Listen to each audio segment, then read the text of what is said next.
ناظرین آداب، 4 دسمبر 2025 مطابق 12 جمادی الثانی کے اودھ نامہ وائس ایڈیشن میں آپ کا خیر مقدم ہے۔ آپ سماعت فرمانے جا رہے ہیں اودھ نامہ میں شائع اہم خبروں کے خاص حصے۔ سنچار ساتھی ایپ کے معاملے پر بڑھتے اعتراضات اور سخت سیاسی رد عمل کے بعد مرکزی حکومت نے بالآخر پری انسٹالیشن کا حکم واپس لے لیا ہے۔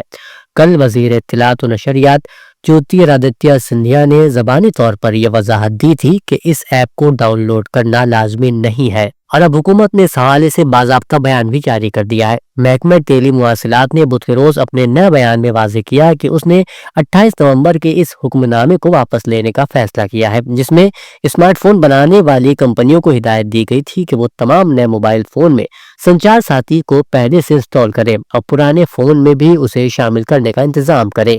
اس حکم کے منظر عام پر آتے ہی شدید تنازعات کھڑا ہو گیا تھا اور اپوزیشن جماعتوں نے اسے نگرانی اور جاسوسی کا ذریعہ قرار دیتے ہوئے سخت تنقید کی تھی۔ کانگریس نے اسے مودی حکومت کا یو ٹرن قرار دیا ہے اور کہا ہے کہ کانگریس و عوام کی شدید مخالفت نے مودی حکومت کو اپنا فیصلہ بدلنے پر مجبور کیا ہے۔ کانگریس نے اس سلسلے میں social media platform X پر پوسٹ جاری کی ہے، جس میں لکھا ہے کہ مودی حکومت جاسوسی کی نیت سے سنچار ساتھی ایپ کو ہر فون میں پری انسٹال کرنے کا عوام مخالف حکم لائی تھی۔ کانگریس اور عوام کی شدید مخالفت کے بعد مودی حکومت نے یہ حکم واپس لے لیا ہے۔ ساتھ ہی پوسٹ میں یہ بھی لکھا گیا ہے کہ جب بھی مودی حکومت عوام کے حقوق کو روندنے کی کوشش کرے گی، کانگریس اسی طرح عوام کا دفاع کرے گی۔ سپریم کورٹ نے واضح اور اہم فیصلہ دیتے ہوئے کہا کہ طلاق یافتہ مسلم خاتون کو نکاح کے موقع پر شوہر کو دیا گیا جہیز اور دیگر تحائف واپس لینے کا قانونی حق حاصل ہے۔ عدالت نے کہا کہ Muslim women protection of rights on divorce act یعنی 1986 کا مقصد طلاق یافتہ خواتین کی عزت و مالی حفاظت کو یقینی بنانا ہے۔ اس لیے نکاح کے وقت دیے گئے جہیز کا تعلق براہ راست خاتون کی مالی سلامتی اور وقار سے ہے۔ یہ فیصلہ روشن آرا بیگم کے اس قائم کردہ دعوے کے تناظر میں آیا جنہوں نے اپنے پہلے خاوند سے نکاح کے وقت اپنے والد کی طرف سے دیے گئے 7 لاکھ روپے اور 30 گرام سونے کی واپسی کا مطالبہ کیا تھا۔ چھتیس گڑھ کے بیجاپور ضلع میں بدھ کے روز کی صبح نکسل متاثرہ گنگالور علاقے کے جنگل میں سیکورٹی فورسز اور نکسلیوں کے درمیان زبردست تصادم ہوا۔ یہ علاقہ دنتے واڑہ ضلع کی سرحد سے متصل ہے، جہاں گزشتہ کئی ماہ سے مسلسل اینٹی نکسل آپریشن جاری ہے۔ اس تصادم میں 12 نکسلی ہلاک ہوئے ہیں، جبکہ ڈی آر جی کے 3 جوان بھی شہید ہوئے ہیں۔ آپ کو بتا دیں، رواں سال چھتیس گڑھ میں اب تک 268 نکسلی انکاؤنٹر میں مارے جا چکے ہیں۔ اتر پردیش کے وزیر اعلیٰ یوگی آدتیہ ناتھ نے اندرا گاندھی پرتشٹھان میں منعقدہ ریاستی سطح کے عالمی یوم معذور 2025 کے پروگرام میں کہا کہ ہماری رشی روایت میں معذوری کو کسی کی کمزوری نہیں مانا گیا ہے۔ انہوں نے کہا کہ معذور افراد کے ساتھ ساتھ جذام کے مریضوں کی پینشن کی رقم بھی 2500 روپے سے بڑھا کر 3000 روپے کر دی گئی ہے۔ مصنوعی اعضاء اور امدادی آلات کے لیے دی جانے والی گرانٹ کی رقم 10,000 روپے سے بڑھا کر 15,000 روپے کی گئی ہے۔ انتخابی فہرست کی خصوصی جامع نظر ثانی یعنی SIR پر 2 دن کے خلل کے بعد پارلیمانی تعطل کچھ کم ہوتا نظر آیا، کیونکہ حکومت انتخابی اصلاحات بشمول SIR پر بات چیت کرنے پر راضی ہو گیا ہے۔ تاہم انڈیا اتحاد کی جماعتوں نے سرمائی اجلاس کے تیسرے دن بھی اپنا احتجاج جاری رکھا۔ اس بار نئے لیبر کوڈ کے خلاف پارلیمنٹ کے باہر مظاہرے کیے گئے۔ کلکتہ ہائی کورٹ سے 32,000 اساتذہ کو بڑی راحت ملی ہے۔ ہائی کورٹ کی 2 رکنی بینچ نے سنگل بینچ کے فیصلے کو پلٹ دیا ہے۔ بینچ نے حکم دیا ہے کہ 32,000 اساتذہ کی ملازمت برقرار رہے گی۔ اگر 9 سال کے طویل وقفے کے بعد ملازمت منسوخ کی جاتی ہے تو اس کا منفی رد عمل ہوگا۔ اس سے قبل ہائی کورٹ کے جسٹس ابھیجیت گنگوپادھیائے نے جب فیصلہ سنایا تھا تو انہوں نے مکمل انٹرویو عمل پر ہی سوال اٹھا دیا تھا۔ پورے انٹرویو میں خامیوں کی بات کرتے ہوئے ملازمت کو منسوخ کرنے کا فیصلہ سنایا تھا، جسے چیلنج کیا گیا تھا۔ غیر ملکی دراندازوں کو ملک سے باہر نکالنے کے لیے اب یوپی کے اضلاع میں حراستی مراکز قائم کیے جائیں گے، جو دہلی کی طرز پر ہے۔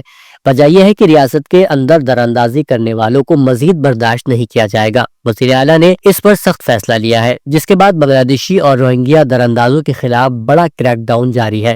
سی ایم یوگی نے 17 میونسپل باڈیز کو سخت احکامات جاری کیے ہیں۔ انہوں نے کہا کہ میونسپل اداروں میں کام کرنے والے روہنگیا اور بنگلہ دیشی دراندازوں کی فہرست بنائیں اور اسے کمشنر اور انسپیکٹر جنرل کو پیش کریں۔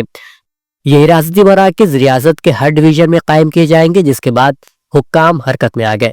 لکھنؤ میں پولیس کچی آبادیوں اور بستیوں میں رہنے والے لوگوں کے دستاویزات کی جانچ کے لیے مسلسل مہم چلا رہی ہے۔ ہر کسی کی دستاویزات کی تصدیق کے لیے کئی علاقوں میں ٹارچ آپریشن بھی کیا جا رہا ہے۔ جلا وطنی کا عمل مکمل ہونے تک انہیں حراستی مراکز میں رکھنے کے لیے جگہ کی تلاش کی جا رہی ہے۔ حکومتی ہدایات پر ان اضلاع میں خالی سرکاری عمارتوں، community centres, police lines, police stations وغیرہ کی نشاندہی کی جا رہی ہے جہاں دراندازوں کو سخت سیکیورٹی میں رکھا جا سکے۔ در حقیقت دہلی میں تقریباً 18 حراستی مراکز کام کر رہے ہیں جن میں تقریباً 1500 غیر ملکی شہری سخت سیکیورٹی میں رہائش پذیر ہیں۔ ان میں بنگلہ دیشی، روہنگیا اور افریقی نژاد شہری شامل ہیں جنہوں نے غیر قانونی طور پر سرحد عبور کی تھی۔ بنگلہ دیشی اور روہنگیا شہریوں کی تصدیق کی جا رہی ہے کیونکہ انہوں نے ہندوستانی شہریت کے دستاویزات حاصل کر لیے تھے۔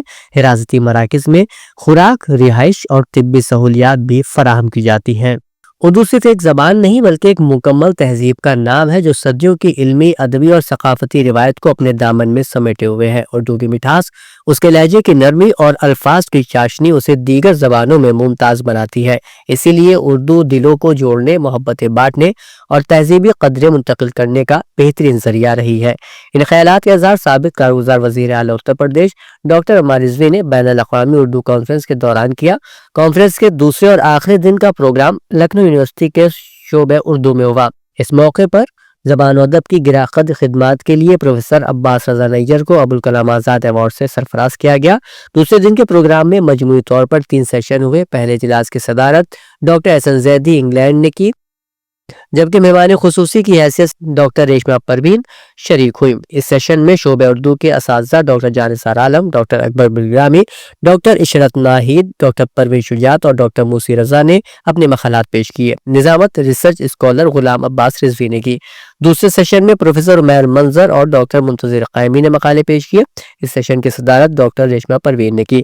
تیسرے سیشن کی صدارت پروفیسر خان محمد عاطف نے کی۔ اس اجلاس میں ڈاکٹر اکبر بالگرامی، ریسرچ اسکالر سائمہ انصاری اور زیبا جلیل نے اپنے تحقیقی مقالے پیش کیے۔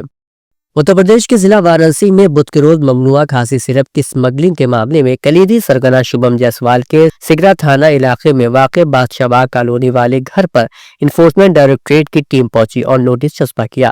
ٹیم نے اہل خانہ سے بھی پوچھ تاچھ کی۔ ذرائع کے مطابق ای ڈی کی ٹیم شبھم جیسوال کے آدم پور تھانہ علاقے کے پرلاد گھاٹ پر واقع دوسرے گھر پر بھی گئی لیکن وہاں تالا لگا ہوا تھا۔ شبھم جیسوال کے والد بھولا پرساد کو سونبھدر پولیس نے کچھ دن پہلے کولکاتہ سے گرفتار کیا تھا۔ معاملے کی جانچ خصوصی تحقیقاتی ٹیم یعنی SIT ابھی کر رہی ہے۔ اودھ ناموں میں شائع جہنما خبروں کے مطابق روسی صدر ولادیمیر پوتن کے ایک سینئر مشیر یوری اوشوکاف نے بدھ کو صحافیوں کو بتایا کہ یوکرین میں تقریباً 4 سال سے جاری جنگ کے خاتمے کے لیے روس اور امریکہ کے درمیان مذاکرات تعمیری تھے لیکن ابھی بہت کام باقی ہے۔